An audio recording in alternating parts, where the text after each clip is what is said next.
Hello and welcome to Lab 6 tutorial for CST 336. I'm just going to jump right in. So I'm having trouble connecting to my hosting right now, and instead of delaying this lab creation, I am just going to preview an already completed lab that Miguel Lara completed and walk you through the code of the first 2 pages. So this is what the registration.html or lab6.html page will look like.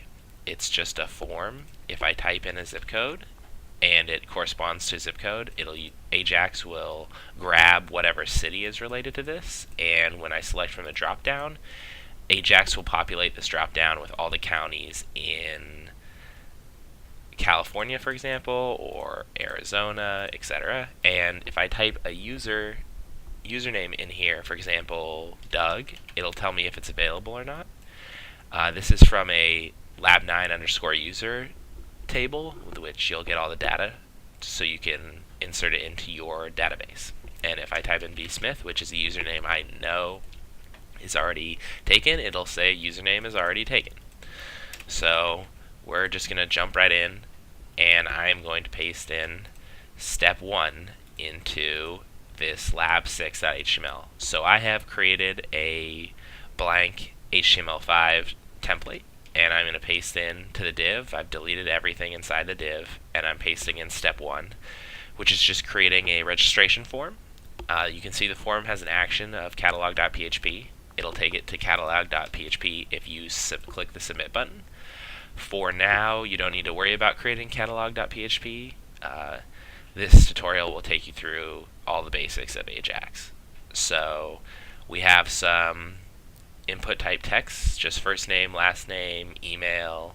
Then we have a zip code. We give this an ID because we need to grab the value of it to use Ajax. And we have a city span that we've left blank because we are going to be inserting, using Ajax, whatever city the user types in.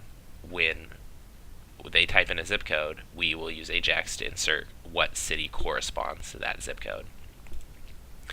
So then we have a state dropdown, as you can see here, and this state dropdown has option values based on what state we choose: CA, IL for Illinois, TX for Texas, and then we have a blank county dropdown with just one select ID and a close select. There's nothing inside because Ajax is going to populate this when the user chooses one of these states. It'll populate all the counties corresponding to that state. Now we have a username input type text right here, and in here then we have a span ID check username, and this is a blank span that will insert the text you saw right here. Then we have a password, just same input type password, and then we have the submit button. So that's our HTML in step 1. Hope you followed along. I'm going to keep these tutorial videos short so they're easy to follow. And I'll see you in the next step when we write some Ajax.